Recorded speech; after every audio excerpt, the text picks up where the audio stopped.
Hello, everyone. Welcome to the In Conversation session with a renowned filmmaker Pa Ranjit and Nandini Ramnath, renowned film critic. As part of the 25th International Film Festival, we're having numerous online sessions in which we are having conversations with filmmakers and producers and artists. Here today, we have with us Pa Ranjit, one of the leading Indian filmmakers who shot to fame with his much acclaimed political drama Madras, and later he directed uh, Kabali and Kala with Rajnikant. Apart from his filmmaking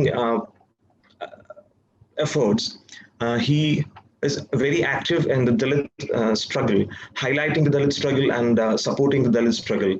He has established a Neelam Cultural Center, which holds several festivals, arts and culture festivals in Tamil Nadu. And also, I think the Kugai film movement produces short films, and it also has set up a library to bridge the gap between literature and cinema. At the 25th IFFK, two films, one is Setuman and the other one is the Kudriwal, produced by Pa Ranjit, and we are so happy to have you here for this In Conversation session. Warm welcome to this session. Thank you. Thank you. And we have Pa Ranjit is in conversation with Ms. Nandini Ramnath, a leading film critic. She writes extensively on films and culture. She has earlier formally worked with the Mint, and now she currently works with the noted online media house, The Scroll. Handing over to you, Nandini and Pa Ranjit. Thank you. Thank you, Bandhu. Thank you, IFFK, for this opportunity. Thank you very much, Ranjit. I have not had the opportunity of talking to you before, and I'm really glad this is happening. Thank you. So I hope this session is as much of interest to you as it will be to me. I want to start by asking you a rather silly question, perhaps. Who is the Neelam in Neelam Productions, which is the name of your company? Who is Neelam? Neelam, it means equality. Baba Saheb doctor Ambedkar அவருடைய அரசியல் கட்சி தொடங்குறப்போ அவர் choose பண்ண colour தான் நீலம். Actually blue colour, which means equality.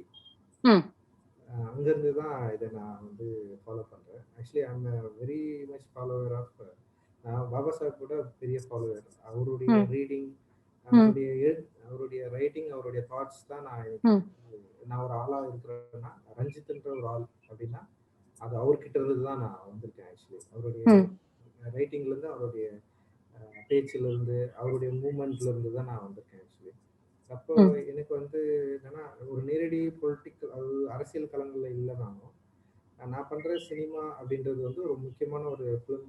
அது வந்து ஒரு political விஷயமா தான் நான் பார்க்குறேன். சினிமா இது வந்து இந்தியாவில் வந்து சினிமா வெறும் சினிமா இல்லை. ஆக்சுவலி சினிமா வந்து ஒரு மாஸ் மீடியம், மக்களோட ரொம்ப கனெக்டான ஒரு மீடியம். மீடியம்ல என்ன பேசப்படுது, என்ன பேசப்படல, என்ன தவிர்க்கப்படுது அப்படின்றது ஒரு பெரிய பொலிட்டிக்கல் ஸ்டேட்மெண்ட். ஆக்சுவலி அப்போ அந்த பொலிட்டிக்கல் ஸ்டேட்மெண்ட்டை என்னால் புரிஞ்சிக்க முடிஞ்சது. அப்போ அதன் வழியா நான் ஒரு என்னுடைய பிரச்சனையை பற்றி பேசுறதுக்கும் இல்லை எனக்கு தேவையான ஒரு படத்தை எடுக்கிறதுக்கும் நான் வரத்துக்கு உந்துதலா இருந்தது டெஃபினட்டா பாபா சாஹேப் அம்பேத்கருடைய வார்த்தைகள் தான், அவருடைய எழுத்துக்கள் தான். அதனாலதான் நான் ஒரு ப்ரொடக்ஷன் ஆரம்பிக்கிறப்போ, இல்லை நான் ஒரு மூவ்மெண்ட் ஆரம்பிக்கிறப்போ அவர்கிட்ட இருந்து நான் வந்தேன். அவர் நான் ஃபாலோவரா இருக்கிறேன் அப்படின்றதுக்காக, அவரை ட்ரிபியூட் பண்றதுக்காக அவரு யூஸ் பண்ண அந்த கலரை வந்து நான் ஒரு ஆக்சுவலி நீங்க பாத்தீங்கன்னா என்னோட படங்கள்ல ப்ளூ வந்து ஒரு மெட்டாஃபராகவே ரெகுலராகவே.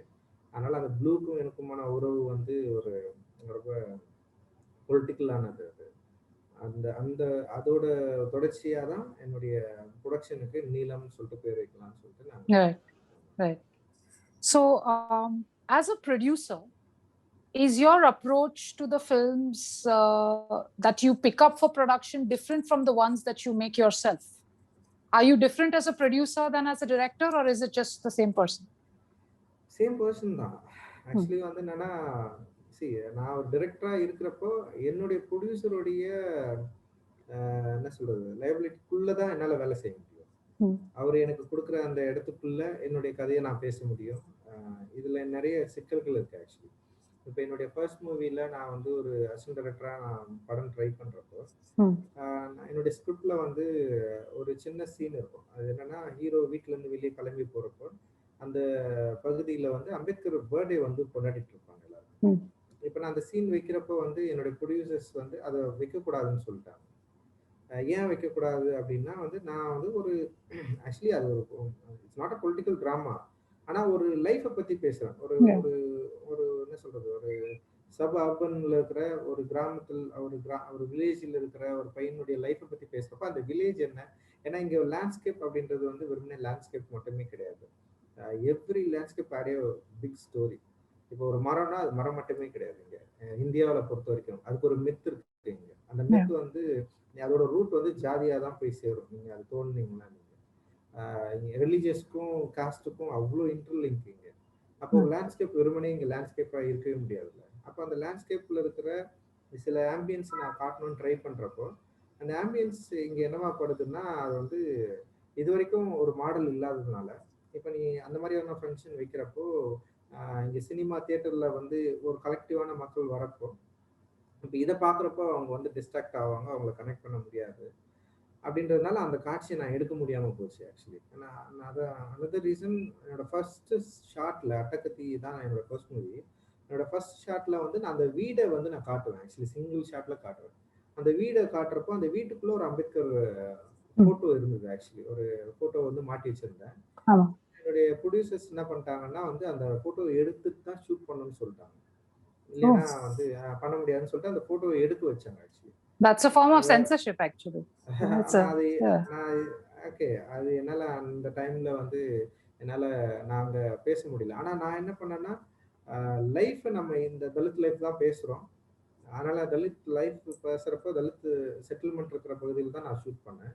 அப்ப வந்து ரொம்ப கான்சியஸாவே அழிக்க முடியாத அளவுக்கு அம்பேத்கர் ஸ்டாச்சுஸ் எல்லாமே நான் எடுத்துட்டேன். அதனால வந்து சிஜில கூட அழிக்க முடியாத அளவுக்கு அந்த படம் வந்து இருந்ததுனால அவ்வளோ ரொம்ப சாதாரணமான விஷயம் தான். இப்போ மற்ற சினிமாக்கள்ல மற்ற தலைவர்கள் இருக்கிற இப்போ இவ்வளவு நாள் வந்து காஸ்ட் இன்ட்ரெஸ்ட் பண்ண படத்துல அவங்க யூஸ் பண்ண அந்த காஸ்ட் லீடர்ஸோடைய புகைப்படங்களையோ இல்லை எதுவுமே வந்து இங்க இருக்கிற தலித் பீப்புள் வந்து கொஸ்டினே பண்ணல.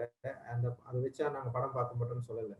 ஆனா இப்ப நான் வந்து அதை வைக்கிறப்போ எனக்கு வந்து ஃபர்ஸ்ட் லெவல்லயே அதை வந்து நீங்க வைக்கக்கூடாது, இது ஒன்று allowed that keep that picture அப்படின்னு சொல்றப்போ வந்து ஐ கேனாட் அஃபோர்ட் சீரியஸ்லி. அது பயங்கரமா இருந்தது. ஆனா அப்படி இருந்த சூழல்ல தான் அடுத்தது நான் மெட்ராஸ்னு ஒரு படம் பண்ணேன். மெட்ராஸ் இப்ப அட்டகத்தி வந்து கமர்ஷியலா ஹிட் ஆனதுனால மெட்ராஸ் வந்து எனக்கு வாய்ப்பு கிடைச்சது. ஒரு பெரிய நிறுவனம் தான் கொடுத்தாங்க, ஸ்டுடியோ கிரீன். அந்த படத்தோட எண்ட்ல வந்து நான் பாபா சாஹிப்போட போட்டோ பிக்சரை வந்து நான் வந்து யூஸ் பண்ணிருப்பேன். பாபா சாஹிப்போட பிக்சரை. இப்ப அது என்னன்னா அட்டகத்தியோட ஹிட் வந்து எனக்கு சப்போர்ட் பண்ணுச்சு. ஆக்சுவலி கமர்ஷியலான ஹிட். அப்போ கமர்ஷியலா மெட்ராஸும் ஹிட் ஆனதுனால இப்போ மெட்ராஸ் பாத்தீங்கன்னா பொதுவா ஒரு பொலிட்டிக்கலா இருக்கிற ஒரு விஷயத்த பயங்கர ஓப்பனா அனலைஸ் பண்ணுது. ஒரு பொலிட்டிக்கல் பார்ட்டிஸ் வந்து எப்படி தலித்ஸை வந்து யூஸ் பண்ணிக்குது, எப்படி வால் வந்து ரொம்ப இம்பார்ட்டன்டான ஒரு மெட்டாஃபரா மாறுது. பவரோட மெட்டாஃபர் வந்து வெறுமனே வந்து இங்க என்ன சொல்றது வெறும் போட்டி அதிகாரம் அப்படின்றது வந்து வெறுமனே இல்லாம இங்க ஒரு செவுர்ல படம் வச்சிருக்கிறது கூட யார் வச்சிருக்கலாம் வேணான்றதுல கூட இருக்குது அப்படின்றது வந்து ஒரு மெட்டாஃபரா பேசின படம் தான் அது. ஆனா அதுல நான் எண்ட்ல வந்து துணிஞ்சு வச்சேன்னா அதுக்கு ப்ரொடக்ஷன் சப்போர்ட் பண்ணாங்க. காரணம் என்னன்னா அதுக்கு முன்னாடி மாடல் இல்லை. ஐ திங்க் இது மாதிரி ஒரு படம் எடுத்தா ஓடும், இந்த மக்கள் வந்து ரசிப்பாங்க பார்ப்பாங்க அப்படின்றது வந்து யாருக்கும் இல்லை. ஆனா எனக்கு நிறைய லிமிடேஷன் இருந்தது. இப்ப அந்த படத்துலயே வந்து சில கலர்ஸ் என்னால யூஸ் பண்ண முடியல, சில விஷயங்களை என்னால வந்து கண்ட்ரோல் பண்ணுவோம். அப்புறம் ப்ரொடக்ஷன் வந்து ரொம்ப கான்சியஸா இருந்தாங்க. ஏன்னா இது வந்து ரொம்ப கமர்ஷியலான படம், இதுல நிறைய பணம் போட்டிருக்கோம், அந்த படத்தை நம்ம வந்து இந்த மாதிரி எடுக்கணும்னா நம்ம சில விஷயங்கள்லாம் பண்ணணும்னு சொல்லிட்டு அப்படி இருந்தும் எனக்கு சப்போர்ட்டும் பண்ணதுனால என்னால வந்து ஒரு காம்ப்ரமைஸ்டு பொலிட்டிக்கல் டிராமாவை எடுக்க முடிஞ்சது. அதுல காம்ப்ரமைஸ் இருக்குது, ஆனா என்னால முடிஞ்ச அளவுக்கு அதை பண்ண முடிஞ்சது. என்னுடைய படங்கள் அப்படிதான். ஆனா என்னுடைய ப்ரொடக்ஷன் படம் அப்படி இல்லைன்னு நான் நினைக்கிறேன். இப்போ வந்து மாரி செல்வராஜோட பரியரும் பெருமாள் படத்துல பாத்தீங்கன்னா இது very openly speaking about doctor Ambedkar அவரை பத்தி வந்து ஒரு சீன் இருக்கும். அதுல நீங்க பாத்தீங்களா யாராக போறேன்னு கேட்பான், டாக்டர் ஆக போறேன்னுவான். அப்போ அப்போ அவன் சொல்லுவான், டாக்டர்னா ஊசி போற டாக்டர் இல்ல, சட்டம் படிச்ச டாக்டர், டாக்டர் அம்பேத்கர்னு சொல்லுவான். எனக்கு அந்த சீன் பார்த்தவொடனே எனக்கு ரொம்ப சந்தோஷமாயிடுச்சு. ஆக்சுவலி அந்த படத்துல எனக்கு ரொம்ப 2 பிடிச்ச சீன் இருக்குது பரியரும் பெருமாள்ல. அந்த சீனும் அதுக்கப்புறம் செகண்ட் ஹாப்ல வந்து ஒரு பிரின்சிபலுக்கும் அந்த பையனுக்கும் நடக்கிற ஒரு டிஸ்கஷன் இருக்கும். அப்போ வந்து அவனை என்ன போயிட்டு சூசைட் பண்ணிக்க சொல்றீங்க, நான் வந்து ஒரு செருப்பு தைக்கிற பையனா இருந்துதான் வந்தேன், அப்போ என்னை வந்து படிக்கக்கூடாதுன்னு அடிச்சு தத்துனாங்க, அதனால நான் படிச்சு இன்னைக்கு இந்த இடத்துல வந்து உட்காந்துட்டு இருக்கேன்னு அவர் பேசுவாரு. பேசி முடிச்சுட்டு அப்போ அவன் வந்து இவ்வளவு டார்ச்சர் பண்ண அவனை போயிட்டு தூக்கு மாட்டிக்க சொல்றேன், அவனை போயிட்டு திருப்பி அடிக்க சொல்லு, அது அப்படி பண்ணிட்டு போடா அப்படின்ற மாதிரி அவர் வந்து கோபமா சொல்லுவாரு. எனக்கு அந்த படத்துல அந்த 2 சீன் போதும் எனக்கு தோணுச்சு. நான் வந்து நான் ஒரு ப்ரொடியூசரா இருக்கிறப்போ எனக்கு அந்த பிரச்சனை இல்லை ஆக்சுவலி. அதே நேரத்துல நான் டைரக்டரா இருக்கிறப்ப எனக்கு இந்த பிரச்சனை இருக்குது. ஏன்னா இன்னொருத்தர் வந்து நான் வந்து சாட்டிஸ்ஃபை பண்ண வேண்டியதா இருக்குது. ஆக்டர் இருப்பாங்க, அதுக்கப்புறம் வந்து ப்ரொடியூசர் இருப்பாங்க. என்ன இருந்தாலும் ப்ரொடியூசர்ஸ் தான் மெயின் ஆக்சுவலி லாஸ்டா. ஏன்னா அவங்க தான் காசு போடுறாங்க, காசு திரும்பி வருமா வராதா அப்படின்ற ஒரு பிரச்சனை இருக்கும். இதனால இப்போ தலித் லைஃப்ஸ் பத்தி பேசுறதுனால, பாலிடிக்ஸ் பத்தி பேசுறதுனால போடுற பணம் திருப்பி வராது அப்படின்ற ஒரு பயம் எல்லாருக்குமே இருந்தது அந்த டைம்ல. ஆனா பரியரும் பெருமாள் அது டோட்டலா பிரேக் பண்ணிச்சு. அஸ் எ ப்ரொடியூசரா அதை நான் பிரேக் பண்றதுக்கு பெரிய ரிஸ்க் எடுத்தேன் ஆக்சுவலி. படம் எடுத்து முடிச்சுட்டு நான் சில பேர்கிட்ட போட்டு காட்டினேன். ஆனா அவங்க எல்லாருமே பயந்தாங்க, இந்த படம் ஓடுமா ஓடாதான்னு தெரியல, ரொம்ப ரெலவெண்டா இருக்கு அப்படின்லாம் சொன்னாங்க.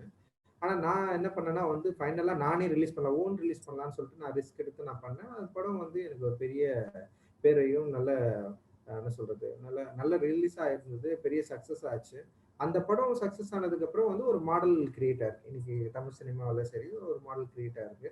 அம்பேத்கர் படத்தை வந்து பயன்படுத்துறது வந்து அவ்வளவு பெரிய பிரச்சனையா இப்போ பார்க்கப்படுறது இல்லை அப்படின்னு நான் நினைக்கிறேன். ஏன்னா இன்னைக்கு ரீசெண்ட் டைம்ஸ்ல நீங்க பாத்தீங்கன்னா பெரிய ஸ்டார்ஸோட படங்கள்ல நீங்க பாத்தீங்கன்னா டிஃபால்ட்டா பாபா சாஹிப்போட போட்டோ இருக்குது ஆக்சுவலி.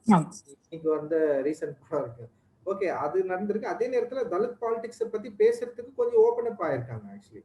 இப்போ நீங்க பக்கா கமர்ஷியல் படங்களை கூட நான் பார்த்தேன். ஒரு படத்துல பார்த்தேன், என்ன சொல்றது, இன்டர் காஸ்ட் மேரேஜ் சப்போர்ட் பண்ற ஒரு ஹீரோ இருந்தாரு அதுல. இந்த மாதிரி ஒரு சின்ன சீன் தான் இருக்கும்.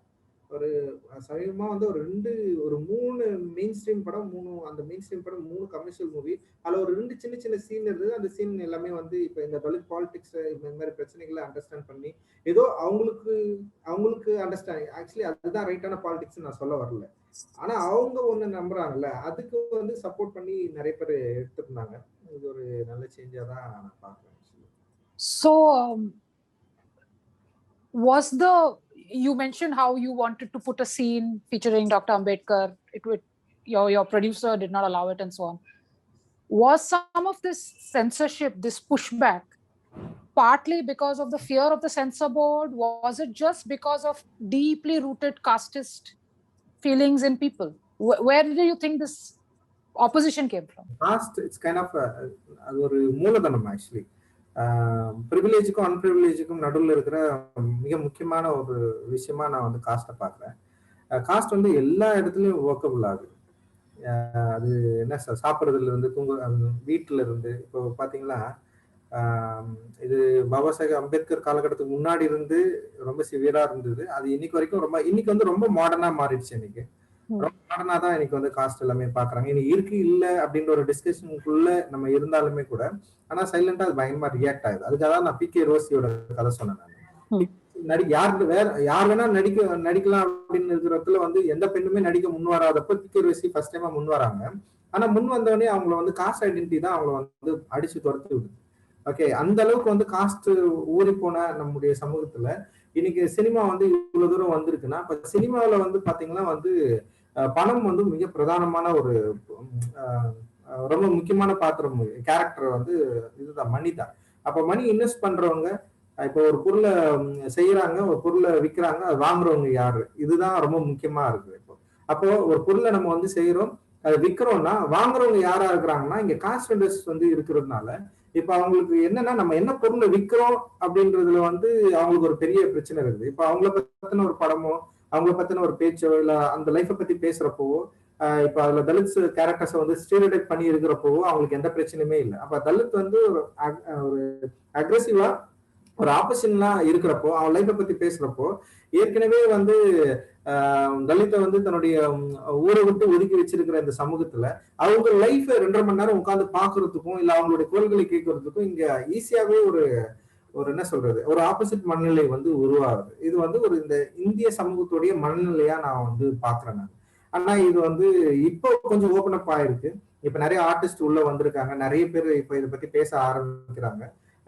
ரொம்ப முக்கியமானது என்னன்னா இத நம்ம என்னவா பாக்குறோம்ன்றது, இந்த பாலிடிக்ஸை கரெக்டா நம்ம புரிஞ்சுக்கணும். நம்ம இங்க என்னன்னா இன்னைக்கு ஒரு சேஞ்ச் நடக்குது. ஆனா அந்த சேஞ்ச் என்னவா இருக்குன்னா எனக்கு நான் என்ன சொல்றேன்னா ஆர்டிகல் 15 படம் ரொம்ப முக்கியமானதுதான்.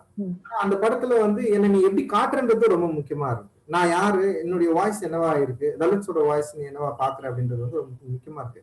இப்ப ஆனா அந்த மாடரேட்டான ஒரு படம் இருக்குல்ல, இப்படியும் இல்லாம அப்படியும் இல்லாம சொல்ற ஒரு படம் இங்க பயங்கரமா வந்து பேசப்படுது, பாராட்டப்படுது, கொண்டாடப்படுது. ஆனா முழுக்க முழுக்க தலித் லைஃப் அண்டர்ஸ்டாண்ட் பண்ணி, தலித் பாலிடிக்ஸ் அண்டர்ஸ்டாண்ட் பண்ணி பேசுற படங்கள் வந்து அந்த அளவுக்கு ஒரு மெயின் ஸ்ட்ரீம்ல வந்து சக்சஸ் ஆகுமானா சில பிரச்சனைகள் அது இருக்கு. ஆனா இப்போ நான் வந்து என்னுடைய திரைப்படங்கள் முழுக்க முழுக்க நான் தலித் லைஃப் ஒட்டி தான் நான் எடுத்திருக்கேன். தலித் பாலிடிக்ஸ் தான் பேசியிருக்கேன். பெரிய சக்சஸ்ஃபுல் ஒரு ஃபார்முலாவை வந்து இங்க தமிழ்நாட்டுல வந்து கிரியேட் ஆயிருக்கு. என்னை ஒட்டி இப்போ வந்து நிறைய பேர் வந்து படம் எடுக்க வந்துட்டாங்க. இப்ப என்னுடைய ப்ரொடக்ஷன்லயே நான் 2 படம் பண்ணேன். இப்போ அது இல்லாம தொடர்ந்து சில படங்களும் பண்ணிட்டு இருக்கேன். அதனால வந்து இது ஒரு ஃபைட் தான். இது ஏற்கனவே ஒரு மாடல் இல்ல, ஒரு மாடல் நம்ம கிரியேட் பண்ணி நம்ம ட்ரை பண்றோம், ஒரு எக்ஸ்பெரிமெண்டல் மாதிரி ட்ரை பண்றோம். அது ஒர்க் ஆகுறப்போ இதோட 2 விஷயம் இருக்குது. ஒர்க் ஆகுறப்போ வந்து ஒண்ணு கருத்து மக்கள் கிட்ட வந்து அது ஏற்க முடியலனாலும் அதை பத்தி கேட்கறதுக்கான ஒரு ஸ்பேஸ் நம்ம கிரியேட் பண்றோம். இன்னொன்னு இந்த மாதிரியான லைஃபும் மக்களுக்கு பிடிக்கும் அப்படின்ற ஒரு மணி வேல்யூவையும் நம்ம வந்து கிரியேட் பண்றோம்.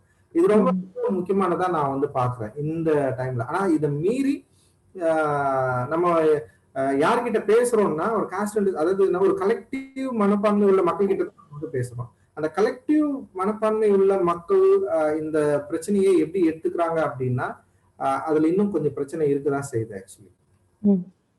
So let's come to Setuman, which is one of the 2 films that you have produced, which has been shown at IFFK. Unforgettable, wonderful film about so many things, but essentially it is exactly what you're talking about, which is the persistence of caste in every aspect of life, the relationship between the employer and the employee, the food, language, access to education, all of that. So tell me about how you came to produce this film. Did the Tamil come to you with a script, or how did it happen? இப்ப தமிழ் சினிமாவில் என்ன நடந்துட்டு இருக்குன்னா, Tamil cinema கூட இல்ல, எனக்கு தெரிஞ்சு இந்திய சினிமாவிலே இப்ப என்னன்னா தலித் லைஃப் பத்தி படம் எடுக்கணும்னா என்ன ஒரு டைரக்டர் என்ன ட்ரை பண்ணாரு பாப்பணும்னு சொல்லிட்டு. அப்புறம் ஆந்திரால கூட ஒரு டைரக்டர் வந்து என்கிட்ட பேசினாரு. அப்புறம் கேரளால இருந்து கூட ஒரு ரைட்டர் வந்து நான் மாதிரி ஸ்கிரிப்ட் வச்சிருக்கேன், நீங்க சப்போர்ட் பண்ணீங்களா என்னால எடுக்க முடியும் அப்படின்ற இடத்துக்கு வந்து இது நின்று இருக்கு. ஆக்சுவலி அது நான் கொஞ்சம் பாசிட்டிவா நினைக்கிறேன். அதே நேரத்துல வந்து இந்த லைஃபை நான் மட்டும் தான் பேசணுமா அப்படின்ற ஒரு இதுவும் இருக்கு. 2 விஷயம் இருக்குன்னு வச்சுக்கோங்களேன். It's okay, fine. இப்போ அந்த மாதிரிதான் இந்த கதை எழுதி முடிச்சதுக்கு அப்புறம் தமிழ் ஒரு வேலை என்னை நோக்கி வந்திருக்கலாம். ஏன்னா தமிழுக்கும் எனக்கும் எந்த விதமான இன்ட்ரடக்ஷனும் இல்லை. ஆக்சுவலி இதுக்கு முன்னாடி நான் அவரை மீட் பண்ணதில்லை. ஒரே ஒன்று என்னன்னா, நானும் அவரும் ஒரே டைரக்டர் கிட்ட ஒர்க் பண்ணிருக்கோம். நான் முடிச்சுட்டு அவர் வெங்கட் பிரபு கிட்ட நான் வந்து ஒர்க் பண்ணி முடிச்சுட்டு வந்துட்டேன், டைரக்டர் வெங்கட் பிரபு கிட்ட. அதுக்கப்புறம் இவர் போயிருக்காரு. ஆக்சுவலி இவர் என்னுடைய ஜூனியர் மாதிரின்னு வச்சுக்கோங்களேன். ஓகே, இவர் ஆனா வரப்போ பெருமாள் முருகனோட கதையோட வந்தார். ஆக்சுவலி ஐ லவ், எனக்கு பெருமாள் முருகன் எனக்கு ரொம்ப பிடிக்கும். ஆக்சுவலி அவருடைய ரைட்டிங்ஸ் நிறைய, அவருடைய நாவல்ஸ் நிறைய எனக்கு ரொம்ப பிடிச்சது இருக்கு. ஷார்ட் ஸ்டோரிஸ் எல்லாம் நான் அவ்வளோ நான் ஃபாலோ பண்ணியிருக்கேன். நான் ஒரு லிட்ரேச்சரா எனக்கு அவர் பிடிக்கும். அப்போ அவருடைய கதையோட வந்ததுனால சரி நான் படிக்கிறேன் அப்படின்னு சொல்லிட்டு நான் படிச்சேன். படிச்சப்போ எனக்கு ரொம்ப பிடிச்சிருந்தது எதுனா. அப்புறம் சில இஷ்யூஸ் இருந்தது, ஒரு தலித் பாலிடிக்ஸை அண்டர்ஸ்டாண்ட் பண்றதுல சில இஷ்யூஸ் இருந்தது. சில கேரக்டர் வீக்கா இருக்கிறப்போ சிலது அது கொஞ்சம் நம்ம ஸ்ட்ரென்தன் பண்ணலாம் அப்படின்னு சொல்றது பேசணும். அப்புறம் அவருடைய ஏன் இந்த அப்படின்ற ஐடியாவும் எனக்கு கொஞ்சம் இன்ட்ரெஸ்டிங்கா இருந்தது. அவர் வந்து என்னன்னா, சரி இங்க என்னன்னா நம்ம எல்லாத்தையுமே மெயின் ஸ்ட்ரீம் சினிமாவிலே பேசிட முடியுமா, இப்ப மெயின் ஸ்ட்ரீம் சினிமா அளவுக்கான ஒரு ஃபார்மா எடுத்துட முடியுமாலாம் எனக்கு தெரியாது. ஆனா சில விஷயங்கள்ல வந்து படத்துக்கான ஒரு மூட்ல, படத்துக்கான பட்ஜெட்டுக்குள்ள நம்ம பண்றப்போ அதை மெயின் ஸ்ட்ரீம் பண்ண முடியும்னு ஒரு நம்பிக்கை எனக்கு இருக்கு. எனக்கு ஆக்சுவலி அவர் அந்த மாதிரி ஒரு ஐடியா, ஒரு பட்ஜெட் ஐடியாவோட வந்ததுனால இப்ப பட்ஜெட் என்னால அஃபோர்ட் பண்ண முடியும். இப்ப யார்கிட்டயும் நான் வந்து கேட்க முடியும். இப்ப நான் வந்து பரியன் பெருமாள் அண்ட் குண்டு இந்த மாதிரியான படங்கள் பண்றப்போ என்னோட சேர்ந்து சில நண்பர்களோட சேர்ந்துதான் நான் பண்ணேன். அதுல சில ப்ராப்ளம்ஸும் இருக்கு. இப்ப அவங்களுக்கு நான் வாங்குற காசு அவங்களுக்கு நான் திருப்பி தரணும், அந்த மாதிரி பிரச்சனை எல்லாம் இருந்தது. ஆனா இந்த படம் பொறுத்த வரைக்கும் எனக்கு அந்த பிரச்சனை எதுவுமே இல்லை. இப்ப என்கிட்ட இருக்கிற காசையை நான் போட்டு எடுத்துட முடியும். ஒரு எக்ஸ்பெரிமெண்டலா தான் நான் வந்து எடுக்கணும்னு. இன்னொன்னு எனக்கு வந்து பேரலல் சினிமா மேல ஒரு பெரிய ஆர்வம் இருக்கு. நான் அந்த படம் எடுக்கலனாலும் இந்த மாதிரியான படங்கள் நான் நிறைய எடுக்கணும், ப்ரொடியூஸ் பண்ணணும்னு ஆசை இருந்தது. ஃபிலிம் நான் டைரக்ட் பண்ணலனாலும் ப்ரொடியூஸ் பண்ணணும்னு ஆசை இருந்தது. அப்போ அந்த மாதிரி படங்கள் நான் பண்ணலாம்னு யோசிக்கிறப்போ தமிழ் இந்த ஸ்கிரிப்ட் வந்ததுனால எனக்கு ரொம்ப பிடிச்சிருந்தது. நான் அப்படிதான் ஓகே பண்ணேன் ஆக்சுவலி. அதுக்கு மெயின் ரீசன் பெருமாள் முருகனுடைய ஸ்கிரிப்டும். So this one doesn't have some of the elements that you use in your cinema and other productions to make your films more accessible. It has no songs, for instance. There are no known faces that we recognize outside Tamil Nadu. How do you still think the film has its impact? Did you, as a producer, how were you involved in the production in any way, or you just let the filmmaker do what he wanted? சரி, என்னோட involve அப்படின்றது வந்து script writing மட்டும் தான் இருக்கும். நான் வந்து script நான் ஆக்சுவலி கதை நரேட் பண்ணா எனக்கு பிடிக்காது. நான் படிக்கணும்னு தான் நான் ஆக்சுவலி நான் விரும்புறேன். நான் டெக்ஸ்ட் நான் படிச்சதுக்கு அப்புறம் எனக்கு அது பிடிச்சிருந்தது. நான் அவ்வளவுதான் அது பண்ணணும்னு தான் தீர்மானம். மற்றபடி நான் பெருசா அதுல இன்வால்வ் ஆகல. ஆக்சுவலி அது கிடையாது என்னோட வேலை. ஏன்னா ப்ரொடக்ஷன் அப்படின்றது வந்து அதுக்கு ஒரு டீம் இருக்கு இங்க. அவங்க பார்த்துப்பாங்க என்ன இது எப்படி படம் எடுக்கிறது, அது எல்லாமே அவங்க பிளான் பண்ணிப்பாங்க. இப்ப டெக்னீஷியன் எதுலையுமே நான் தலையிட மாட்டேன். எனக்கு கதை ரொம்ப பிடிச்சிருச்சு, அப்புறம் டிரெக்டரால அந்த படத்தை எடுக்க முடியும்னு ஒரு நம்பிக்கை வந்துருச்சுன்னா நான் அதுக்குள்ள நான் போக விரும்பவே இல்லை. ஆக்சுவலி நான் அப்படி ப்ராஜெக்டை நான் வந்து பார்த்தேன். அதுக்கப்புறம் என்னன்னா இந்த மாதிரி சினிமா பேரலல் சினிமாவை வந்து நம்ம வந்து இங்க அந்த மாதிரி ஒரு மூவ்மெண்ட்டே இல்லாம இருக்கு சென்னை தமிழ்நாட்டுல பொறுத்த வரைக்கும். இப்ப கேரளால கூட அந்த மாதிரி ஒரு மூவ்மெண்ட் இருக்கு. நிறைய பேர் சின்ன சின்ன படங்கள் எடுத்துட்டு இருக்காங்க, அங்கங்க நடந்துட்டு இருக்கு. ஆனா தமிழ்நாட்டுல வந்து ரொம்ப சொற்பமான, ரொம்ப குறிப்பிட்டு சொல்ற அளவுக்குலாம் ரொம்ப வெரி ஃபியூ டைரக்டர்ஸ் மட்டும் தான் பண்ணிட்டு இருக்காங்க. அதனால நான் என்ன பண்ணேன்னா வந்து இப்ப நம்ம எடுக்கிறது மூலமா, இதை ஸ்டேஜ் பண்றது மூலமா இன்னும் நிறைய பேர் வர இது மாதிரி எடுக்கிறதுக்கான வாய்ப்பு கிரியேட் ஆகும் அப்படின்னு நான் நினைச்சேன். ஆக்சுவலி அப்படி ஒன்று நினைச்சேன் நான். இன்னொன்னு ஒரு பேரலல் சினிமா அப்படின்றது வந்து பயங்கர ஃப்ரீடமான ஒரு ஸ்பேஸா நான் நினைக்கிறேன். அது வந்து ஒரு டைரக்டருடைய, ஒரு ரைட்டருடைய ஒரு பயங்கரமா ஒரு ஃப்ரீடமான ஸ்பேஸ். அந்த ஸ்பேஸ் வந்து நான் கிரியேட் பண்ணி கொடுக்கணும்னு ஆசைப்பட்டேன் நான். இப்போ நாட் ஒன்லி இப்போ இந்த மாதிரியான பொலிட்டிக்கல் சினிமா மட்டுமே கிடையாது. லைக் குதிரைவால் வந்து என்கிட்ட நரேட் பண்றப்போ எனக்கு ரொம்ப பிடிச்சிருந்தது. அது வேற ஏன் இந்த மாதிரி ஒரு கதையோட ஒருத்தன் என்னை வந்து பாக்குறான் அப்படின்றப்ப எனக்கு பயங்கர சந்தோஷமாச்சு ஆக்சுவலி. எனக்கு வந்து இப்போ என்ன தாக்கோஸ்கியோ இல்ல இவங்க படம் எல்லாம் பாக்குறப்போ எனக்கு ஒரு சந்தோஷம் இருக்குல்ல. அலெக்சாண்டர் இன்னரிப்பு இது மாதிரி நிறைய பேர் எனக்கு ரொம்ப பிடிக்கும்.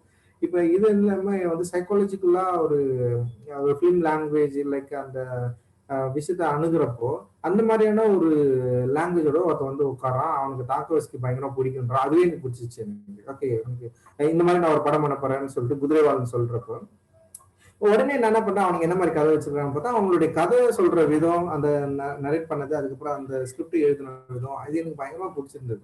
சரி, ஏன் நம்ம இதை சப்போர்ட் பண்ணக்கூடாது, நான் சப்போர்ட் பண்றேன், நீங்க வந்து நம்ம இதை பண்ணலாம், அப்படிதான் வந்து இது வந்து ஸ்டார்ட் ஆகுது ஆக்சுவலி எல்லாமே. I think very few producers in any language cinema would have actually supported Kudrawal because it's an uncompromising movie. Yes. It follows the vision of the filmmakers entirely. So the freedom that they get to do whatever they want is quite remarkable. How do you plan to distribute or circulate these films? See, the distribution பொறுத்த வரைக்கும் வந்து we don't have a model. அதுதான் first புரிஞ்சுக்கணும். Okay, நான் என்ன பண்றேன்னா நான் எடுக்கிற படம் எல்லாமே மெயின் ஸ்ட்ரீமுக்காக தான் எடுக்கிறேன். பேரலல் சினிமா இருந்தாலும் அது மெயின் ஸ்ட்ரீம் சினிமாவுக்காக மாற்றக்கூடிய, இல்லை அவங்கள ஸ்டேஜ் பண்ணா அந்த ஆடியன்ஸ் எப்படியாவது பார்க்க வைக்கணும்னு தான் நான் விரும்புறேன். அதுக்கு முன்னாடி நான் என்ன பண்றேன்னா, இப்போ ஃபெஸ்டிவல்ஸ், இப்போ நம்ம இந்த மாதிரியான பேரலல் சினிமா எடுக்கிறப்போ ஃபெஸ்டிவல் ஸ்கிரீனிங் இருந்தது, ஃபெஸ்டிவல் ஸ்கிரீனிங்குள்ள போச்சு, ஃபெஸ்டிவல்ஸ் அவார்ட்ஸ் இந்த மாதிரிலாம் கிடைச்சதுன்னா அதை வச்சு ஒரு சின்ன கான்சென்ட்ரேட் கிரியேட் பண்ணி, ஒரு ஃபோக்கஸை கிரியேட் பண்ணி ஆடியன்ஸை லைக் நீங்களே இப்போ ரைட்டர்ஸ், இப்போ ரிவ்யூசர்ஸ் இதெல்லாம் வச்சு இந்த மாதிரி ஒரு படம் எடுத்துட்டு இருக்கோம், இந்த படம் வந்து இந்த மாதிரி லிமிட்டடான ஸ்கிரீன் பண்ண போறோம், நீங்க எல்லாருமே வந்து பார்க்கலாம்னு சொல்லிட்டு இன்வைட் பண்ணி அந்த மாதிரி ஒரு ஐடியா இருக்கு. இன்னொன்னு, இதுக்கு டிஸ்ட்ரிபியூஷன் சப்போர்ட் அப்படின்றது வந்து பெருசா இருக்காது எனக்கு தெரிஞ்சு. அப்போ நம்ம வந்து ஒரு ஓன் ரிஸ்க் எடுக்கணும்னு நான் நினைக்கிறேன். இப்போ நான் இந்த படத்தை வந்து இப்போ என்னுடைய ஓன் ரிஸ்க்ல வந்து நான் ஒரு சைக்கிள் ஃபார்ம் பண்ணி அந்த சைக்கிள் வழியா இவங்களை இந்த படத்தை கொண்டு போய் சேர்க்கணும்னு சொல்லிட்டு ஒரு பிளான் இருக்கு. ஃபர்ஸ்ட் நான் பிளான் பண்றது என்னன்னா, இப்போ ஃபெஸ்டிவல்ஸ் முதல்ல அனுப்பிச்சிட்டு ஃபெஸ்டிவல்ஸ்ல கிடைக்கிற அந்த ரெகக்னேஷனை வச்சு அதை வந்து நான் ஃபோக்கஸ் பண்ணி இது மூலமா ப்ரமோட் பண்ணி ஆடியன்ஸை போயிட்டு என்ன சொல்றது, அவங்கள போய் சேர்க்கணும்னு நினைக்கிறேன். அதுவும் என்னன்னா மெயின் ஸ்ட்ரீம் சினிமா வழியா போயிட்டு அவங்களை வந்து ரீச் பண்ணணும்னு நான் நினைக்கிறேன். நான் பார்ப்போம். இப்ப சேத்துமானும் சரி, குதிரைவாலும் நான் வந்து தியேட்டருக்காக தான் எடுத்திருக்கோம். அந்த படம் தியேட்டர் ஸ்கிரீனிங் இருக்கும், அதுக்கான ட்ரை போயிட்டு இருக்கு. Let's see. So do you see a lot of young talent out there in the industry? You have become a huge success. You also once at one point were a young filmmaker trying to get into this industry. Do you now see a lot of young talent, and are they facing different challenges from the kind that you faced? இப்ப நான் face பண்ணதை விட இப்போ வந்து ஓரளவுக்கு very ஸ்மூத்தா இருக்குன்னு தான் நான் நினைக்கிறேன். ஆக்சுவலி பிகாஸ் ஆஃப் டிஜிட்டல் வந்து வேற லெவல் ஒரு டெமோக்ரஸியை ஓப்பன் பண்ணி விட்டுருக்கு. ஆக்சுவலி அது வந்து டிஜிட்டல் வந்து ஈஸியா, ஏன்னா முன்னாடி வந்து இந்த ஃபிலிம் அந்த மெஷின் இருக்குது இல்ல, அது வாங்குறதே ஒரு பெரிய வேலையா இருந்தது. ஒரு நாள் ஆயிரம் பயங்கர கஷ்டமா இருக்கும். ஆனா இன்னைக்கு வந்து என்னன்னா ஒரு சின்ன கேமரால கூட நம்மளால வந்து படம் எடுக்க முடியும் அப்படின்ற ஒரு ஃப்ரீடம் இருக்குல்ல. அந்த ஃப்ரீடம் வந்து கிரியேட்டர்ஸ்க்கு பெரிய ஹெல்ப் பண்ணுது. அது ஒரு கான்ஃபிடென்ட் கொடுக்குறதா நான் வந்து நினைக்கிறேன். ஆக்சுவலி வந்து எடுத்து பார்க்கலாம். எக்ஸசைஸ் பண்ணக்கூடிய அளவுக்கு வந்து இன்னைக்கு வந்து டிஜிட்டல் வந்து நமக்கு வந்து பெரிய சப்போர்ட் பண்ணுது. இது வந்து ஃபர்ஸ்ட் ரீசனா நான் வந்து பாக்குறேன்.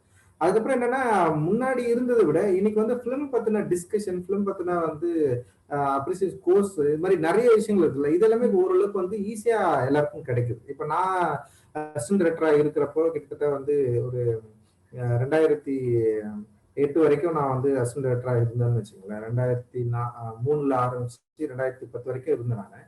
அந்த டைம்ல எல்லாம் பாத்தீங்கன்னா வந்து இப்போ ஃபெஸ்டிவல்ஸ் வந்து சில இடங்கள்ல நடக்கும்.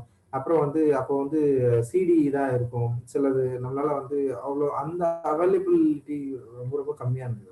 அப்புறம் டிஸ்கஷன் ரொம்ப கம்மியா இருந்தது. அப்புறம் வந்து சீரியஸ் ஃபிலிமை பத்தி டிஸ்கஸ் பண்றதே ஒரு பெரிய பிரச்சனையா இருக்கும். ஆக்சுவலி ஒரு இன்டர்நேஷனல் மூவி, இப்போ என்ன சொல்ல, ஃபாரின் லாங்குவேஜ் மூவி வந்து ரொம்ப அதிகமா கிடைக்காது. அந்த குரூப் எல்லாமே தனி குரூப்பா இருக்கும். அது ஏதோ வந்து என்னன்னா ஒரு வெரி இன்டெலெக்சுவல் குரூப்பா இருக்கும். அந்த குரூப்புக்கும் காமன் கமர்ஷியல் குரூப்புக்கும், கமர்ஷியல் சினிமா எடுக்கிறாங்களா, இவங்களுக்குமே ஒரு பெரிய கேப் இருந்தது ஆக்சுவலி அந்த டைம்ல. ஆனா இப்போ அப்படி கிடையாது. இன்னைக்கு வந்து கமர்ஷியல் சினிமா எடுக்கிறவங்க வந்து ஃபாரின் ஃபிலிம், அதாவது என்னன்னா வேர்ல்ட் சினிமாவை நிறைய பார்க்க ஆரம்பிச்சிட்டாங்க. வேர்ல்ட் சினிமா டைரக்டர்ஸ் பத்தி எல்லாருக்குமே தெரியுது. அந்த டெக்னிக்ஸை பத்தி பேச ஆரம்பிச்சிட்டாங்க இன்னைக்கு இருக்கிற டைரக்டர்ஸ். அதனால வந்து என்னன்னா சினிமா அப்படின்ற ஃபார்ம் வந்து ஈஸியா எல்லாருக்கும் வந்து ரீச் ஆகிற ஒரு இடத்துல வந்து இன்னைக்கு டிஜிட்டல் வந்து ஓப்பன் பண்ணிட்டு இருக்கு. அப்புறம் இன்னைக்கு இருக்கிற அந்த இன்டர்நெட், இது எல்லாமே வந்து அது பெரிய சாத்தியமா இருக்கு. அதனால வந்து lot of young film makers வந்து வெரி என்ன சொல்றது, ரொம்ப தைரியமா இன்னைக்கு வந்து இறங்கியிருக்காங்க. அவங்களோட ரைட்டிங் ஸ்டைல் வந்து மாறி இருக்கு. ஆக்சுவலி நிறைய பேர் வந்து இப்போ நீங்க இந்த வருஷம் தமிழ் சினிமாவிலே பாத்தீங்கன்னா எக்கச்சக்கமான இண்டிபெண்டன்ட் டைரக்டர்ஸ் வந்து உருவாயிட்டாங்க. சின்ன சின்ன அந்த கூழாங்கல்னு ஒரு படம் பார்த்திருப்பீங்க. இது இல்லாம வந்து கடைசியில பிரியாணின்னு சொல்லிட்டு ஒரு படம் இருக்கு. அது மாதிரி நான் பார்த்த படமே இது மாதிரி சில படங்கள்லாம் இருக்கு. அதுக்கப்புறம் நிறைய பேர் இன்னைக்கு வந்து ஒர்க் பண்றாங்க. அப்புறம் நசீர் மிக முக்கியமான, இந்த மாதிரி வந்து தமிழ் சினிமா சூழலே, தமிழ் லாங்குவேஜ்லயே வந்து எக்கச்சக்கமான இண்டிபெண்டன்ட் சினிமா வந்துருச்சு. இன்னொன்னு, இந்த சினிமா ஃபார்ம் அப்படின்றது வந்து வெறும் தியேட்டருக்கானது மட்டும் இல்ல. இது வந்து என்ன சொல்றது, ஒரு ஓடிடி இது மாதிரியான வேற ஒரு ஃபார்முக்குள்ளேயே இது வந்து மாத்திட்டாங்க. அப்படின்றப்போ வந்து இதோட தேவையை பொறுத்து இப்போ இதுக்குன்னு ஒவ்வொருத்துக்கும் ஒவ்வொரு தனி மார்க்கெட் வந்து கிரியேட் ஆயிடுச்சு அப்படின்னு நான் நினைக்கிறேன். இப்ப மூவின்னு சொல்லிட்டு ஒரு ஓடிடி பிளாட்ஃபார்ம் இருக்கு. இப்ப அதுல பாத்தீங்கன்னா முழுக்க வந்து இந்த மாதிரியான பேரலல் சினிமா வந்து நம்மளால ஈஸியா பார்க்க முடியும். நம்ம இப்ப அதுக்குன்னு ஒரு சின்ன கவனம் இருக்கு. இப்போ நெட்ஃபிளிக்ஸ், இப்போ அமேசான் மாதிரியான படங்கள்ல வந்து இது மாதிரி இன்டர்நேஷனல் ரெகக்னிஷன் கிடைச்ச படங்களை அவங்களால வந்து ஸ்கிரீன் பண்ண முடியுது. ஆனா தியேட்டர்ல அப்படி பண்ண முடியாது நம்மளால. நீ என்னதான் இன்டர்நேஷனல் ரெகக்னிஷன் கிடைச்சாலுமே கூட அதுல ஃபேஸ் வேல்யூ இல்லை, இல்ல வந்து அது வந்து இந்த மாதிரி ரெகுலர் சினிமா பேட்டர்ன்ல இல்லைன்னா உங்களுக்கு தியேட்டர்ல ஸ்கிரீனிங் கிடைக்கிறதே கஷ்டமா இருக்கும். ஆனா இப்போ நமக்கு வந்து ஈஸியா அக்சசபிளா இருக்கிற, ஈஸியா வந்து காமன் ஆடியன்ஸை கனெக்ட் பண்ணக்கூடிய நெட்ஃபிளிக்ஸ், அமேசான், அப்புறம் வந்து ஹாட் ஸ்டார், அப்போ இது மூவி, இந்த மாதிரியான ஒரு ஓடிடி பிளாட்ஃபார்ம் வந்து இந்த மாதிரியான படங்களுக்கு சப்போர்ட் பண்றதுனால நிறைய யங் டேலண்ட்ஸ்க்கு வந்து ஒரு பெரிய உற்சாகம் இருக்கிறதா, ஒரு பெரிய கான்ஃபிடென்ட் இருக்கிறதா பாக்குறேன். அப்புறம் அவங்க இண்டிபெண்டா ஒர்க் பண்றதுக்கும் விரும்புறாங்க. இப்ப ரெகுலரான ஒரு தமிழ் ஒரு சினிமா பேட்டர்ன்ல இருந்து விலகி ஒர்க் பண்ண ஆரம்பிக்கிறாங்க. ஆக்சுவலி நிறைய ஷார்ட் ஃபிலிம் மேக்கர்ஸ்க்கு வந்து நிறைய பெரிய பெரிய படங்கள்லாம் கிடைச்சிருக்கு actually. So do you one of the great things about movies in India, particularly Tamil cinema, the celebration of the big screen experience and the kind of legendary status that is given to stars who appear on the big screen, you know, you are among the directors who essentially shifted the attention from stars and actors to your people like you, directors. Is it correct to say that over the last 10-15 years, directors have really been the stars of Tamil cinema? And by choosing digital platforms, which is a more intimate medium, you're watching it at home, you're watching it on an iPad and so on, you are in a sense breaking this whole aura that has built up about the movies, or you're changing it in other ways. See, Tamil cinema பொறுத்த வரைக்கும் எப்பவுமே டிரெக்டர்ஸ்க்கான value any டைமே இருந்துட்டே இருந்திருக்கு. Like வந்து ஒவ்வொரு காலகட்டத்திலயும் ஒவ்வொரு directors வந்து பெரிய ஸ்டாரா இருந்திருக்காங்க. ஆக்சுவலி நீங்க பாத்தீங்கன்னா ஸ்ரீதர் பயங்கரமா இருந்தாரு, பீம் சிங் பெரிய லெவல். அதுக்கப்புறம் அவரு தொடர்ந்து கே பாலச்சந்தர் இருந்தாரு, மகேந்திரன் இருந்தாரு, அப்புறம் பாலு மகேந்திரா இருந்தாரு. அதோட இப்போ வந்து நிறைய பேர் வந்து அதோட ரூட்டடா நிறைய பேர் வந்து இன்னைக்கு வந்து இருக்காங்க. குறிப்பா தமிழ் சினிமாவை பொறுத்த வரைக்கும் கண்டென்ட் வந்து பயங்கர ஸ்ட்ராங்கா இருந்ததுன்னா அது கண்டென்ட்டை கரெக்டா டிரைவ் பண்ற டிரெக்டர்ஸ் இருந்தாலும் கொண்டாடப்பட்டிருக்காங்க எனி டைம். அது வந்து ரொம்ப முக்கியமானதா நான் வந்து பாக்குறேன். இன்னைக்கு வேர்ல்ட் லெவல்ல, இந்தியா லெவல்ல கூட மிக முக்கியமான டிரெக்டர்ஸ் ஸ்டார்ஸா இருக்காங்க. இன்னைக்கு பாசிட்டிவா தான் நான் நினைக்கிறேன். அதே நேரத்துல வந்து இப்போ இவங்க இப்போ தியேட்டர்ஸ்க்கும் ஓடிடிக்கும் இருக்கிற பிரச்சனை அப்படின்றது வந்து இன்னைக்கு இந்த கொரோனா டைம்ல தான் பெரிய லெவல்ல அது வந்து மாறி இருக்கு. அது ஆனா நம்ம அது கொஞ்சம் வெயிட் பண்ணி தான் பார்க்கணும். ஏன்னா இது வந்து என்னன்னா ஒரு டிசீஸ் வந்து இதை வந்து டிசைட் பண்ணுமா அப்படின்றது வந்து எனக்கே ஆமா ஒரு பிரச்சனையா தான் இருக்கு. ஆனா தியேட்டர்ஸ் வர மக்கள் டெஃபினட்டா தியேட்டருக்கு வருவாங்கன்னு தான் நான் நினைக்கிறேன். இப்போ நீங்க பாத்தீங்கன்னா இதுக்கு முன்னாடியே வந்து இப்ப தமிழ்நாட்டுல வந்து கிட்டத்தட்ட ஒரு 8 கோடி பேர் இருக்காங்கன்னா எல்லாருமே தியேட்டருக்கு வந்து படம் பாக்குறாங்களான்னா அவ்வளவுலாம் யாரும் வர்றது இல்லை. ஆக்சுவலி சில பேர் வந்து இன்னைக்கு வரைக்கும் வெறும் டிவில மட்டும்தான் படம் பாக்குறவங்களா இருக்கிறாங்க. சில பேர் மட்டும்தான் தியேட்டருக்கு வரவங்களா இருக்காங்க. அந்த சில பேர் வராங்கல்ல, அந்த வரவங்கள ஸ்டார் காஸ்ட் பார்த்துட்டு உள்ள வரவங்க இருக்காங்க. சில நல்ல படங்கள் வரப்ப கேட்டு உள்ள வரவங்களும் இருக்காங்க. இப்ப அந்த கொரோனா டைம்ல என்ன ஆச்சுன்னா வந்து அந்த ஃபேமிலி இந்த மாதிரியான பிரச்சனை, ஃபினான்ஷியல் இது எல்லாமே வந்து ஓரளவுக்கு வந்து இதை கட்டுப்படுத்திருக்கு. ஆனா இது வந்து ஒரு மேபி கொஞ்சம் மாறலாம். ஆனா தியேட்டருக்கு வந்து செலிப்ரேட் பண்ணி பாக்குறது அப்படின்றது வந்து டெஃபினட்டா அது இருக்கும், கண்டினியூ ஆகும் தான் நான் நினைக்கிறேன். Okay, you spoke about using money, the power of money to change the relationship between those who are in power and those who are not, right? In the sense of you sort of change that equation which decides who gets to do what, whether it's in the world or in the movies. Is there a danger of becoming co-opted and corrupt yourself as Dalit stories, Dalit representation becomes mainstream? How do you hold on to the core of your beliefs and your value systems? Okay, இதை எப்படி நான் கரெக்டா புரிஞ்சுக்கலாம்னா, see, money, repeat your question. Repeat your question. See, in the sense of, is it possible that the more mainstream Dalit narratives become, the more they might get more distanced from the fire and the anger that basically makes them so real and so important? The more mainstream anything becomes, it sort of loses its power, so how do you as filmmakers hold on to what you believe in, but at the same time take your message out to as many people as possible? See, இல்ல என்னன்னா first ரொம்ப முக்கியமான விஷயமா நான் நினைக்கிறேன்னா, மணி it's important role பண்ணுது. அதோட content வந்து இப்போ இந்த மாதிரி மெயின்ஸ்ட்ரீம் சினிமா வந்து அட்டென்ட் பண்றப்போ டெஃபினட்டா வி லூசஸ் சம்திங். இப்போ வந்து பவர்ஃபுல்லா வர்றதோ, பவர்ஃபுல்லான கதைகளை சொல்றதோ, இல்ல இப்படி பத்தி பேசுறதோ வந்து டெஃபினட்டா நம்ம அதை டைல்யூட் பண்றோம். அது வந்து உண்மைதான். ஆனா அதே டைம்ல பேரலல் சினிமாவில நம்ம வந்து மணி பேஸ்டா இல்லாம வெறும் கண்டென்ட் ஓரியன்டா பண்றப்போ அது நம்மளால பண்ண முடியும்னு வச்சுக்கோங்களேன். ஆனா இது இந்த டைமுக்கான ஒரு வேலை திட்டமா தான் நான் பாக்குறேன். நான் இது வந்து என்னன்னா இப்போதான் இது வந்து ஓப்பன் அப்பே ஆயிருக்கு. இப்பதான் இதை பத்தி டிஸ்கஸ் பண்ண இப்ப ஆரம்பிச்சிருக்காங்க. நம்ம வந்து இது கொஞ்சம் அலோவ் பண்ணணும்னு நான் நினைக்கிறேன். இதை வந்து இந்த என்னன்னு பார்க்கணும். அதே நேரத்துல என்னன்னா இது ஃபார்மும் மாறும். இப்போ என்னன்னா எல்லா லைஃப்லயும் எஸ்தெட்டிக் சென்ஸ் இருக்குது. எல்லா லைஃப்புமே இப்ப நான் என்னுடைய வாழ்க்கை அப்படின்றது வந்து 2 விதமான வாழ்க்கை இருக்குது. ஒண்ணு வந்து நான் ரெகுலர் லைஃப் வாழுறது, அதே ரெகுலர் லைஃப் வாழறதுல நான் காஸ்ட்ல இருந்து என்னுடைய பிரச்சனையே நான் பாக்குறது அப்படின்னு 2 வியூ இருக்கு. நான் எனி டைம் நான் இது கூடவே நான் ஃபைட் பண்ணிருக்கவே முடியாது. காஸ்ட் கூடவே நான் ஃபைட் பண்ணிருக்க முடியாது. என்னோட லைஃப் நான் வாழணும். ஓகே, அப்போ என்னோட லைஃப் அப்படின்றது வந்து மற்ற லைஃபோட சேர்த்து அந்த எஸ்தெட்டிக் சென்ஸோட இருக்குது. பயங்கர அழகியல் தன்மையோட பயங்கர கவர்ச்சிகரமான ஒரு வாழ்க்கை இருக்குல்ல, அந்த வாழ்க்கைய நான் வந்து ஏன் போர்ட்ரேட் பண்ணக்கூடாது அப்படின்ற இடத்துக்கு இது வந்து மூவ் ஆகலாம் அப்படின்னு நான் நினைக்கிறேன். It's not a dilute. இது எப்படின்னா வந்து இப்ப மற்ற வாழ்க்கையை எப்படி இயல்பா நம்ம பேசுறோமோ அந்த மாதிரி ஒரு தலித் லைஃபை நம்ம ஏன் பேசக்கூடாது அப்படின்ற இடத்துக்கு வந்து இது போறது ஒரு இம்பார்ட்டன்டா மூவா தான் நான் நினைக்கிறேன். ஆனா இது அந்த இடத்துக்கு போய் சேர்றதுக்கு வந்து கொஞ்சம் காலம் எடுக்கும் அப்படின்னு நான் நினைக்கிறேன். நான் அதனால நம்ம வந்து இப்போ என்னன்னா இப்போ வந்து ரொம்ப ஃபோர்ஸ்ஃபுல்லா பேசுறோம், பயங்கரமா ஃபோர்ஸ்ஃபுல்லா இருக்கிறதுனாலே நம்மளுடைய படைப்புகள் வந்து எல்லா இடத்துலயும் போய் ரீச் ஆயிடும் அப்படின்னு நம்ம வந்து சொல்ல முடியாது. ஏன்னா வந்து சினிமா இட்ஸ் கைண்ட் ஆஃப் ஆர்ட்னோ, அந்த ஆர்ட் சென்ஸ் கரெக்டா நம்ம வந்து புரிஞ்சுக்கிட்டு அப்ளை பண்ணலன்னா நீங்க எவ்வளவு அக்ரெசிவா எவ்வளவு ஃபோர்ஸ்ஃபுல்லா எந்த கருத்து சொன்னாலும் அது ரீச்சே ஆகாது ஆக்சுவலி. ஏன்னா லைக் அது ஒரு பிரச்சாரம், ஒரு கேன்வாஸ் மாதிரி, ஒரு கேன்வாசிங் மாதிரி மாறிடும். அதனால வந்து அதனால ஒரு பிரயோஜனமும் இல்லை. அது கூட ஆர்ட் சேர்றப்பதான் இட் மீன்ஸ் அது லைஃப் வந்து நம்ம வந்து பேசுறப்பதான் அந்த லைஃப் டெஃபினட்டா அந்த லைஃப்குள்ள இருக்கிற அந்த லைக் அந்த சட்டத்தை அவங்களால வந்து புரிஞ்சுக்க முடியும். அப்படி இல்லைன்னா இப்ப நம்ம இந்த மாதிரி படமே எடுத்துட்டே இருக்க முடியாதுல்ல. இப்ப நீங்க ரொம்ப ஃபோர்ஸ்ஃபுல்லா பயங்கர ஃபைட்டா ஒரு மாதிரி ஒரு புரட்சிகரமான சினிமாவே நம்மளால எவ்வளவு எடுத்துட்டு இருக்க முடியும்னு நம்ம நினைக்கிறோம். அது தேவைன்னா அதை நம்ம பண்ண வேண்டியது இருக்கும். ஆனா அதே நேரம் இந்த லைஃப மற்ற லைஃப் மாதிரி ரொம்ப இயல்பா காட்ட வேண்டிய ஒரு வேலையுமே இருக்கு. அது ஆர்ட்டால ரொம்ப கரெக்டா பண்ண முடியும்னு நான் நினைக்கிறேன். சினிமா வந்து அதை செஞ்சு முடிக்கும்னு நினைக்கிறேன்.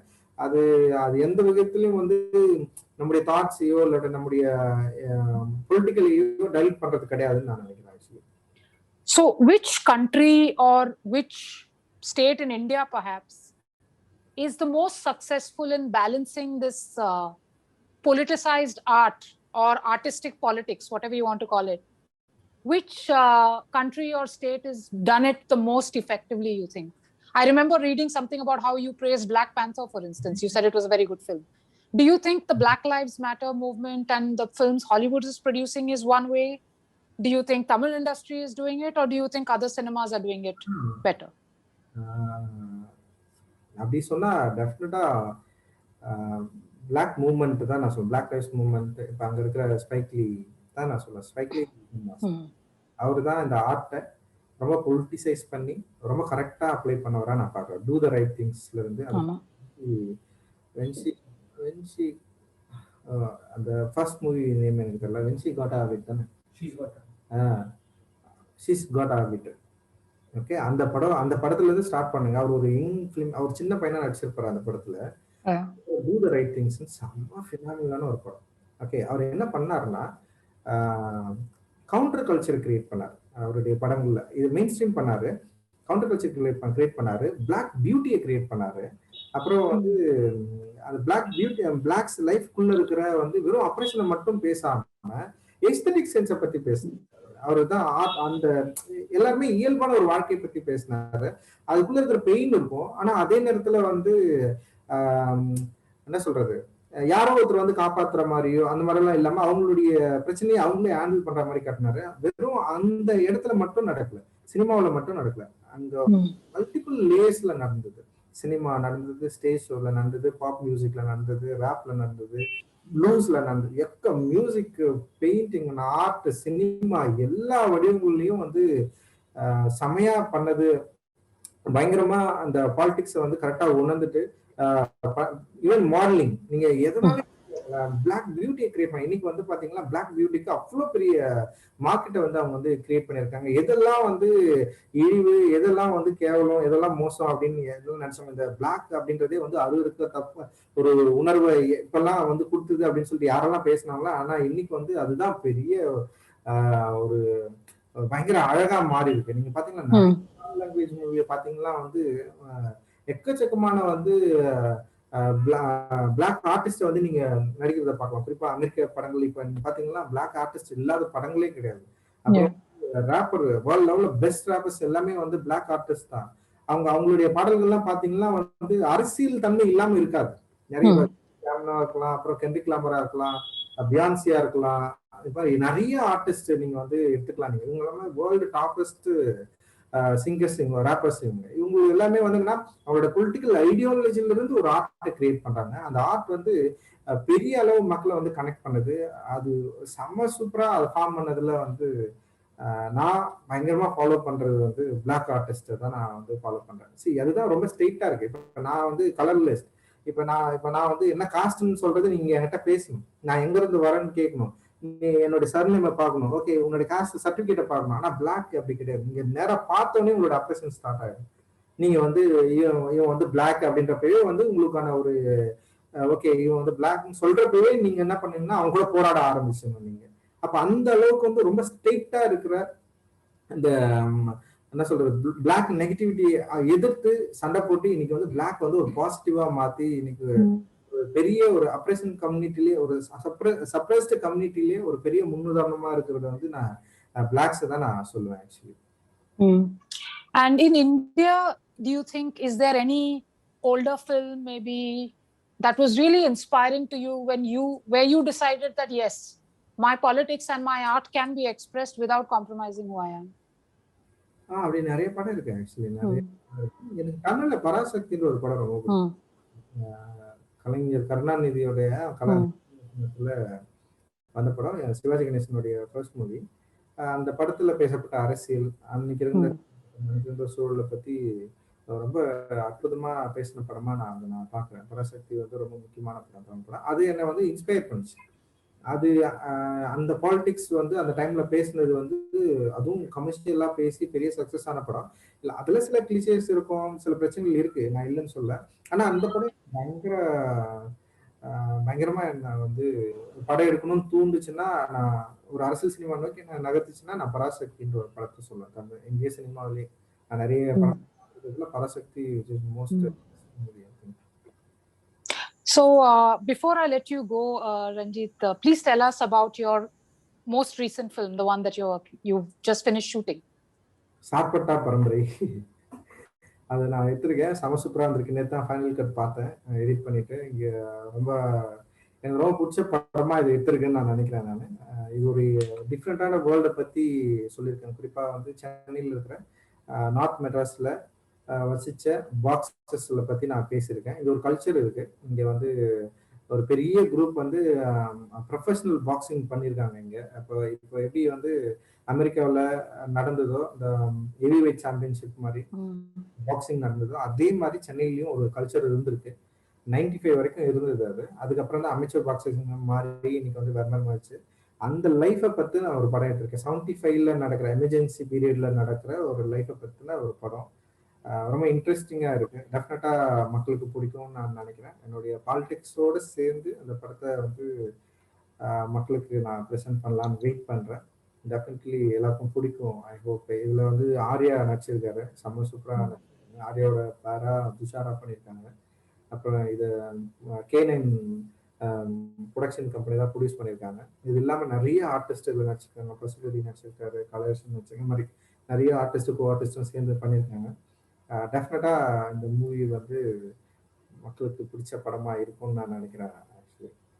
Okay, I'm sure it will be amazing. Thank you so much, Mr. Ranjit, for giving us so much of your time and your wonderful thoughts. Yes. And thank you once again, IFFK, for making this interaction happen. Thank you, IFFK.